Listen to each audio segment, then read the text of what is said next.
How much tea can you spill? What can we expect? I can't spill anything except. Garcelle, welcome to BAMF.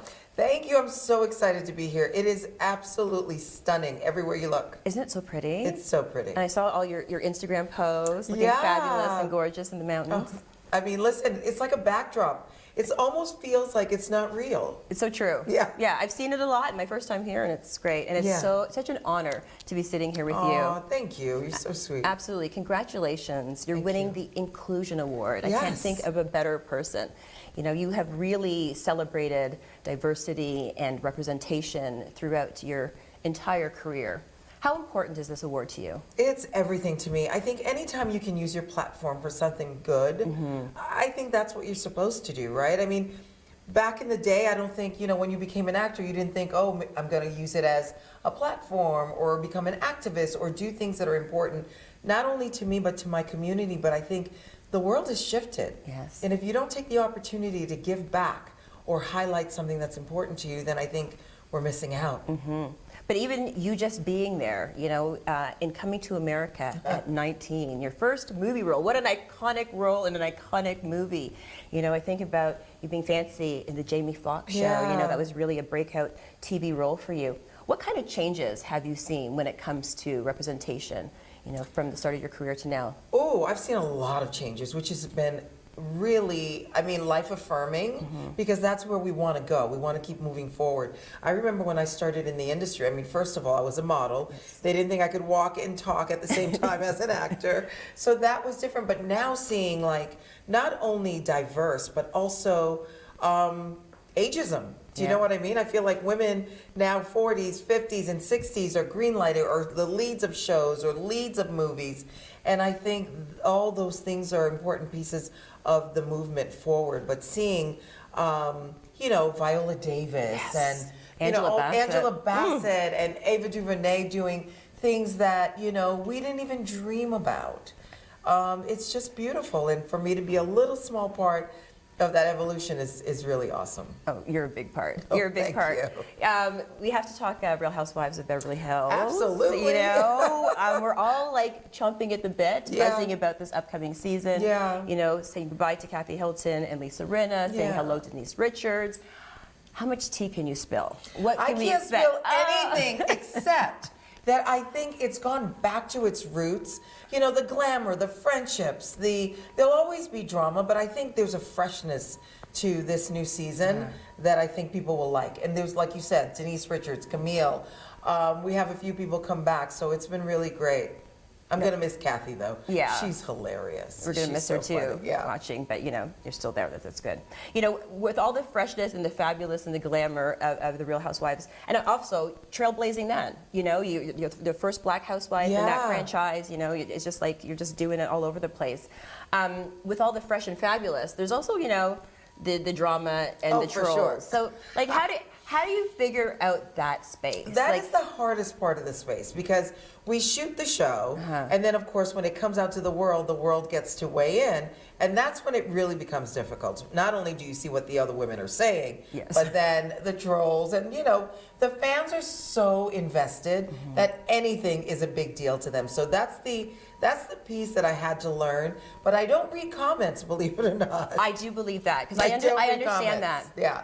I really don't. I mean, I think it's great to connect with people. That's what social media is really wonderful about. But I don't invest into the negative comments at all. No, it would be. I started, you know, as a receptionist on a news show, and I would take comments for the anchors. Would? Yeah, we had a book. We would write it down, and so and so the people that were nice to me, I would write down the negative comments. People weren't nice to me. But it was a really good practice and training for me about how people are responding to people on TV. Right. And it's really about what they're bringing to the table, not necessarily what you're bringing to the table, true. right? That's a good point. That's a good way of looking at it. It was a good way for me to say, I'm going to block it all out. Good. You know, the good and the bad. You have to for your mental health. You do. Yeah. You know, speaking of mental health, Black Girl Missing. Yes.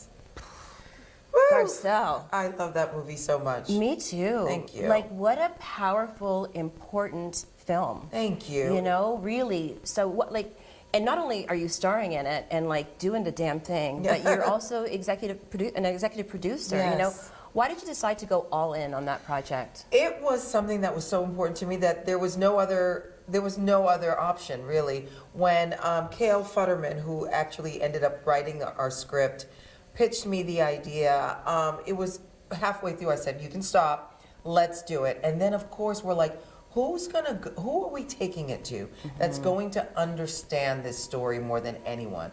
Lifetime. I mean, right out of the gate, they got it. They were like, how quickly can we do it? And I think everybody understood, but I don't think we really grasped the idea of how it was going to resonate. I mean, the fact that we got over 2.7 million viewers, the fact that Forbes wrote about it, New York Times, I got on Nightline. I mean, it just became something that we didn't know was important to everyone, but it became important because they understood the message of the story. They really, it was so impactful, and you know the parallel with the, with the blonde girl going missing, and that was important. Your character's daughter going missing, and even when your character first met Loretta and talked about therapy, I thought, look at all these little nuggets, these, like talking about. Prayer and gumption is what we're going on, even that conversation about mental health. I just think, it was really, really huge. And the subject matter really hit home for me as a mother. And I didn't know much about the Black and Missing Foundation before watching. And I really, how important is it to use not only your platform but this film to raise awareness about missing Black people? That was the most important thing for me, is not only to bring awareness, but then once I didn't know about Black and Missing Foundation either. And then once I delved and went down their rabbit hole, it was like, wow, look at what they've been doing. And it's two women who started this. And the fact that they're highlighting Black and brown women and children and men, it's not just one demographic, which is what I thought going in. It'd be like young Black girls, but it's across the board. And they're highlighting and making sure people are seeing these stories. And, every day on Instagram, I see either someone's gone missing or someone's been found, or there's a stamp that says, updated sad news. And it's real. It's part of our world. And if we don't show it to people, they may not know about it. And that's what this movie's been able to do. So good. It's a tough watch, but it's an important watch. Thank and you. And even I know I'm going to go on about this, but the dynamic between your character's daughters, and I was like, oh my gosh, why is that my house? Right, exactly. You know what I mean? That's exactly right. Even in the middle of the trauma, it's like still being cheeky and mom, totally. and really, really well done. Thank you. Okay, also well done, Garcelle at Home. Oh, you are going all the way in. Yeah, we're going all the way in. How cool! This is like, I would do this for free. Don't tell anyone. Okay, all right. Interior design is what I live for. If you come to my house, HGTV is always on.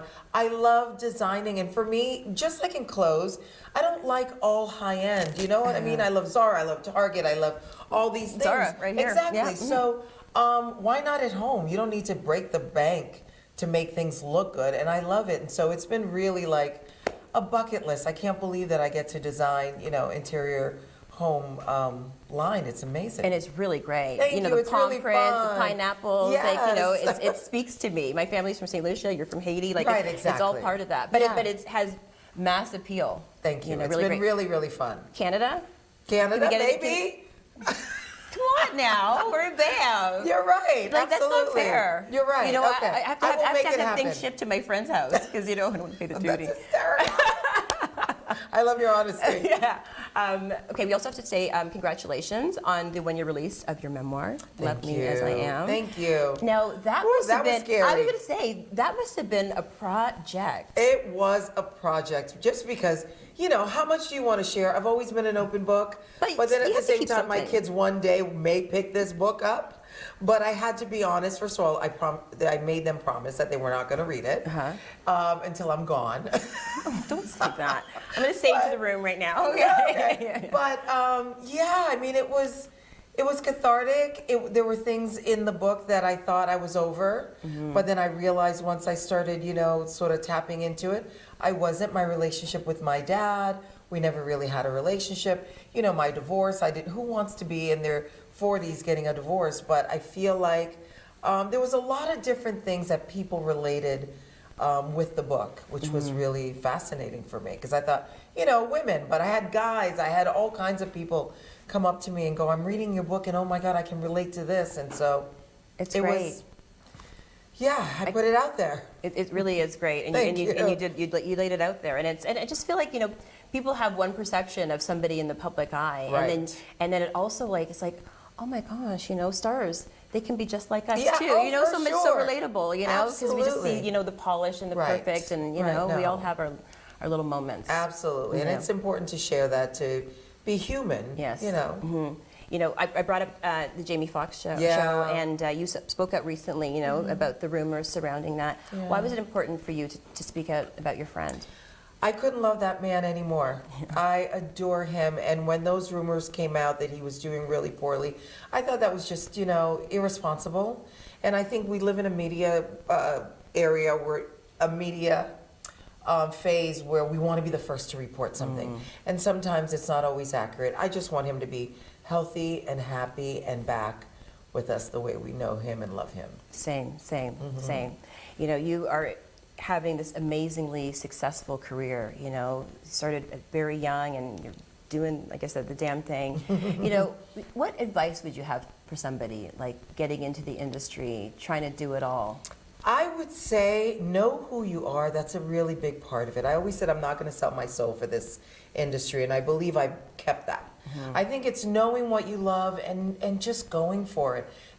Valleys and peaks. It's never going to be perfect all the time, but staying true to who you are and knowing what you want, I think is really, and now we're not boxed in anymore, especially as women.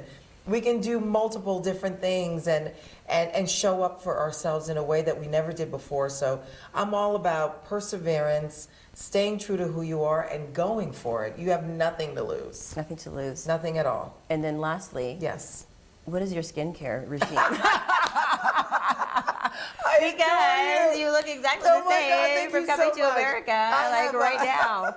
Moisturize. I have eczema, so that's the thing with me, is really less is more. I don't do a bunch of products, just the things that I know that work. And, and a lot of it is the genes that I was born into. Thank you, Mom. Facts. Thank you, Dad. Facts. One of my friends, Nona, always said, you get the face you deserve by the time you're 40. And I think it's just like, That is so true. Yeah. That is so Yeah, true. 'cause We you- fuss and, carry on, and then you turn 40 and you're like, this is it. I'm going to work with it. And, well, yeah, you're working with it. Thank Yeah. you. I look forward to our date tomorrow. Oh, I'm a so champagne excited. breakfast. Yes. Thank you so much, Garcelle. Thank you so much. You're such a pro. No, you're the pro. Thanks. We're having a love fest. Yeah. Like the video? Then hit the button, or better yet, drop us a comment. Then check out our latest videos here. And don't forget to subscribe by hitting the button here for more celebrity interviews and entertainment news.